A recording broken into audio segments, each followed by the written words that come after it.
안녕하십니까? 오늘은 13주 1차 시 강의를 시작하도록 하겠습니다. 우리 페이지 146페이지고요. 그림책 작가와 그들이 쓴 그림책에 대한 부분으로 살펴보도록 하겠습니다.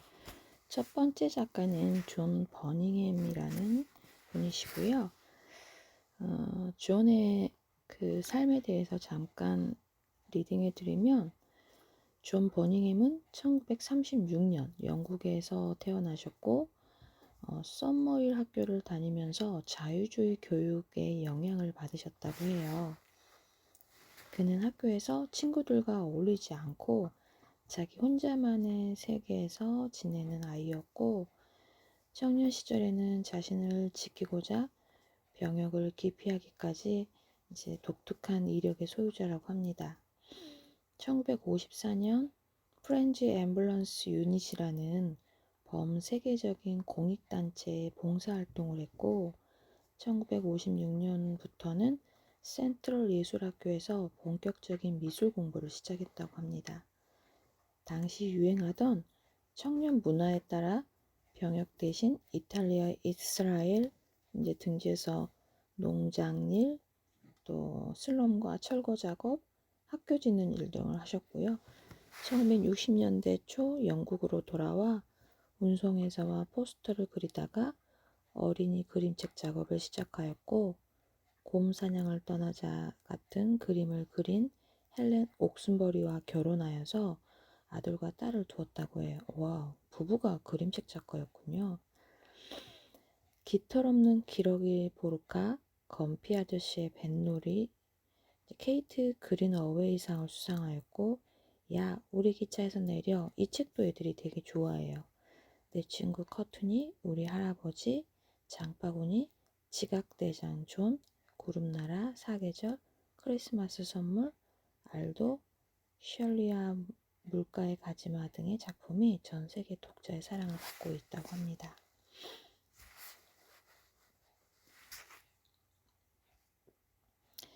존 버닝햄의 작품의 특성을 한번 살펴보도록 할게요. 존 버닝햄은 어린 아이의 마음으로 그림책을 창작하였다고 합니다. 5살 정신 연령에 멈춰버린 덕분에 오랫동안 아이들의 즐거움과 소통할 수 있었다고 해요. 그의 말대로라면 어린아이의 마음으로 폭넓은 독자를 대상으로 하는 작품을 창작해낸 존 버닝햄은 텔레비전이나 비디오 게임 등 인류 문명의 발전으로 동화책이 아이들과 멀어지는 것을 안타깝게 생각하여서 아이들이 진정으로 좋아하는 책을 만들고자 했다고 합니다. 이러한 바람으로 창작된 그의 그림책들은 아이는 물론 어른에게까지 폭넓은 사랑을 받고 있죠. 특히 현실에서는 작고 힘없고 나약한 존재인 아이들이 그의 작품에서는 환상세계에 존재하면서 대단한 능력을 가진 존재로 표현됨으로써 어린 독자의 공감을 불러일으키는 동시에 어른 독자가 자신의 어린 시절을 돌아보고 추억을 되새기게 하는 거죠. 존 버닝햄의 작품에는 어린이를 바라보는 두 유형의 어른들이 등장합니다. 첫 번째 유형은 어른은 아이의 특성을 이해하고 놀이를 자연스러운 현상으로 받아들이는 거고요. 예를 들어서 건피 아저씨의 뱃놀이, 건피 아저씨나 우리 할아버지의 할아버지는 아이들과 동물들을 있는 그대로의 모습으로 받아들이는 이해심 많고 따뜻한 모습으로 그려지고 있습니다. 그러나 아이와의 관계를 단절하고 아이의 세계를 이해하려고 하는 생각이 없는 어른도 등장합니다. 지각대장 존의 선생님은 존이 얘기하는 상상의 세계를 부정하는 권위적이고 그런 어른으로 나옵니다. 시얼리아 물가의 가지마의 부모는 시얼리의 멋진 상상의 세계를 이해하지 못하는 모습을 보여줍니다. 이들은 모두 아이의 세상에 대한 이해도 없고 이해하려는 마음도 없는 모습으로 그려지죠. 한편 작은 칭찬이 아이의 바람직하지 못한 행동을 변화시킬 수 있다는 작가의 생각이 드러난 에드와르도 세상에서 가장 못된 아이도 있습니다.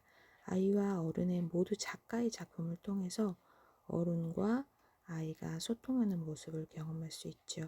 존 버닝햄의 작품의 대표적인 특징으로 열린 결말과 자유로운 추후를 둘 수 있습니다. 그는 뭔가를 규정해서 내미는 것이 아니라 어떤 틀에 얽매이지 않는 최소한의 것만 제공하여 나머지는 독자가 채우도록 독자의 참여를 최대한 이끌어냅니다. 할아버지가 늘 앉아 계시는 텅 빈 소파를 보며 독자는 할아버지가 어디에 가신 건지 생각하게 되고 늘 예기치 못한 사건으로 지각하던 존이 내일도 또 지각하게 될지에 관해서 궁금해합니다. 그는 독자가 마음껏 상상하며 스스로 결말을 맺을 수 있도록 마지막을 채우지 않고 남겨놓는 특성이 있다고 해요.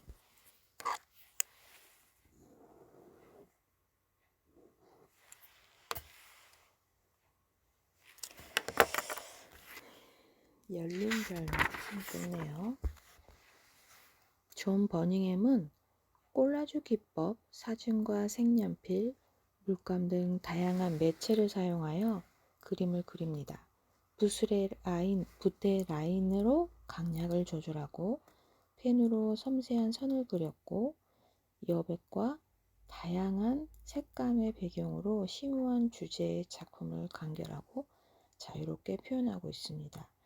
존 버닝햄은 나는 그림을 그릴 때 의식적으로 생동감 있는 선을 찾으려고 노력한다라는 말을 했다고 해요.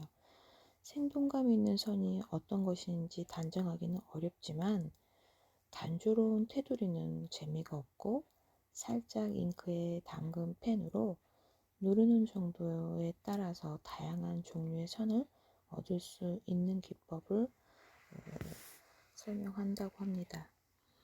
존 버닝햄은 환상 세계의 아이들을 그려내고 어른과 아이의 관계를 표현하는 작품들 뿐만 아니라 환경이나 장애 등의 다소 무거운 주제들로 그림책에 잘 녹여내고 있습니다. 예를 들면 야 우리 기차에서 내려와 뭐라고? 는 환경 문제를 주제로 다루고 있습니다. 야 우리 기차에서 내려는 멸종 위기에 속한 동물들을 통해서 환경이나 생태 문제에 대한 그의 시각을 나타내는 작품이죠. 그의 야 기차에서 내려는 원시림을 지키기 위해 노력했던 치코 멘데스에게 헌정한 환경 이야기라고 합니다. 그는 자신이 해온 일들 때문에 살해되었고 그런 부분을 언급하면서 환경과 생태에 관한 경고성 메시지를 표현한다고 합니다. 뭐라고? 라는 책도 하느님이 만든 세상의 모습을 그대로 지키려는 우리의 모습을 통해서 환경보호의 의미를 생각해보게 하는 책이라고 합니다. 깃털 없는 기러기 보르카에서는 남들과 좀 다르다는 이유로 함께하지 못하는 보르카가 다양함이 인정되는 새로운 사회에 살아가게 되는 모습을 보여주죠. 보르카의 외로운 모습을 통해 아직도 우리 사회에 만연한 장애인에 관한 편견, 어린 시선을 돌아보게 합니다. 존 버닝햄은 다양한 주제의 그림책을 창작하는데요. 그는 편안한 분위기의 그림책을 통해서 어린 독자에게 부담 없이 또 친근하게 다가가며 단절되고 조금은 거부감이 있을 수도 있는 어른아이의 관계를 표현합니다. 그의 작품을 통해서 어린 독자와 성인 독자 모두는 또 서로에 대하여 되돌아보는 기회를 갖게 되고 독자는 또한 그가 제시하고 있는 다소 무거운 듯한 주제들을 통하여 사회를 바라보는 자신의 시각에 정립하는 데 도움을 받을 수 있습니다. 대표 작품을 살펴볼까요? 우리 할아버지라는 책에 이제 교재에 실려 있는데요. 할아버지와 어린 손녀가 봄, 여름, 가을과 겨울을 함께 보내는 이야기의 그림책입니다. 봄에 씨앗을 심고, 여름에 해변에서 놀고, 가을에 물고기를 잡고, 겨울에 눈 내리는 거리를 걸으며 이야기를 나누는 할아버지와 손녀의 모습이 정감 있게 표현되고 있죠. 되게 서정적이고 좋은 내용일 것 같다는 기대감이 있네요. 이 책도 하나 사야 되겠는데요. 독자는 그림책을 읽으면서 조부모와의 따뜻한 추억을 떠올리고 그리움을 느껴볼 수 있습니다. 이 책의 특징과 교육적인 적용을 어떻게 하냐면요. 그림책의 왼쪽 면에는 할아버지의 회상과 손녀의 상상이 나타나 있고, 그림책의 오른쪽 면에는 할아버지와 손녀의 일상이 나타나 있다고 해요. 할아버지와 손녀는 봄, 여름, 가을, 겨울 1년 동안의 시간을 함께 보내고, 소녀에게 1년은 짧지 않은 시간일 수 있지만 여생이 얼마 남지 않은 할아버지에게 1년은 아마도 짧은 시간이었을 것이다 라는 내용이고요. 할아버지 혹은 손녀가 되어서 같이 시간을 보내는 것이 어떤 느낌인지에 관하여 이야기를 나눠볼 수 있을 것입니다. 유아가 자신의 할아버지와 보낸 시간에 관하여 생각하고 친구들 앞에 발표를 할 수 있겠지요. 책의 후반부에서는 할아버지가 오늘 나가서 놀 수 없단다 라고 말할 수 있는 장면과 손녀가 우리 내일 아프리카 가요. 할아버지가 선장이 되어 줄 수 있죠? 이렇게 묻지만 아무 대답이 없는 할아버지를 통해서 할아버지의 죽음을 예감할 수 있다고 합니다. 마지막 장면에서 손녀가 할아버지의 텅 비어있는 녹색 소파와 깨끗이 치워져 있는 테이블을 바라보는 것을 보며 송민 독자는 자신의 아버지를 생각할 수 있고 요한은 돌아가신 할아버지를 떠올릴 수 있지요. 할아버지에 관하여 생각해보고 할아버지에 관한 추억을 나눠보면서 조부모와의 추억을 상기해보는 활동을 할 수 있을 것입니다. 비어있는 할아버지의 녹색 소파를 바라보는 소녀의 모습이 오랫동안 기억에 남는 그림책이라고 합니다. 크게 그려진 소파와 가늘한 선으로 표현된 손녀의 모습이 그려진 장면을 통해 할아버지의 빈자리가 더욱 크게 느껴지는 장면도 있고요. 할아버지의 죽음에 슬퍼하고 힘들어하는 모습보다는 새로 태어난 동생의 유모차를 밀며 언덕을 달리는 소녀의 모습을 보며 할아버지의 죽음을 받아들이고 성장해 가는 소녀를 만날 수 있다고 합니다. 돌아가는 할아버지와 새로 태어난 동생의 모습을 통해서 태어나고 자라고 나이가 들어 늙으면 죽음을 맞이하게 되는 사람의 일생을 편안하게 받아들일 수 있게 되고요. 삶과 죽음이라는 이해하기 어려운 사실을 거부감 없이 알고 받아들이는 데 도움이 되는 그림책이라고 합니다. 이 책 꼭 사야 되겠는데요.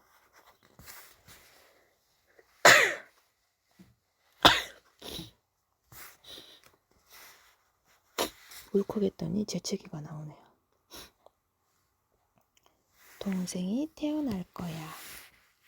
이 책은 곧 태어날 동생을 기다리는 아이와 엄마의 대화를 담은 잔잔한 내용의 그림책입니다. 아이는 태어날 동생에 대하여 궁금한 것이 많고,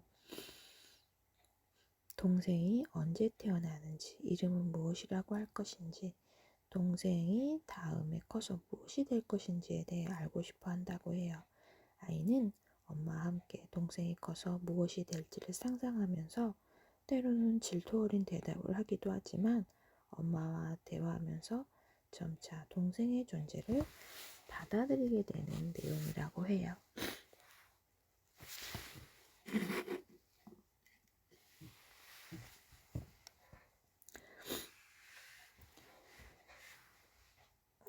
이 책의 특징과 교육적인 적용으로는 이 이야기는 동생이 태어날 것을 미리 아이에게 알려주는 엄마의 말로 시작을 합니다. 동생에 대하여 궁금한 것을 엄마에게 질문하는 아이의 질투심과 동시에 새로 태어날 아기 동생에 대한 기대감과 행복감도 느낄 수 있고, 엄마와 아이가 태어날 동생에 대하여 이야기하는 현실의 장면과 태어날 동생의 미래에 대하여 상상하는 환상의 장면이 교대로 나타나는 그림책입니다. 아이가 앞으로 태어날 동생의 미래에 대하여 상상하는 환상 세계의 이야기이기도 합니다. 그럼는 카툰 형식의 표현이기도 하고요. 동생의 미래에 대하여 상상하는 환상 세계의 장면에서는 동생이 앞으로 어떤 일을 잘하는지에 대한 이야기와 함께 잘못하여 실수하는 이야기가 나타나 있고요. 태어날 동생에 대한 기대와 함께 질투심이 그림만으로 표현되기도 합니다. 어린 동생이 있거나 동생이 태어날 예정에 있는 유아가 특히 공감할 내용의 이야기죠. 유아는 동생을 보게 되는 상황에서 기대와 설렘을 가지는 동시에 사랑을 뺏기지 않을까 하는 불안감과 질투심을 가지게 됩니다. 동생을 보는 유아가 이 그림책을 통해 주인공의 입장을 공감해보는 경험을 함으로써 정서적 안정감을 찾는 데 도움이 될 것입니다. 가정 연계 활동으로 부모와 함께 그림책을 읽은 후 동생의 미래를 상상해 보는 활동을 할 수도 있을 것입니다. 그 밖의 책으로 지각대장 존, 건피 아저씨의 뱃놀이, 구름나라, 깃털 없는 기러기 보르카, 이런 책들이 존 버닝햄의 책입니다. 그 다음 작가는 제가 굉장히 좋아하는 앤서니 브라운 작가인데요.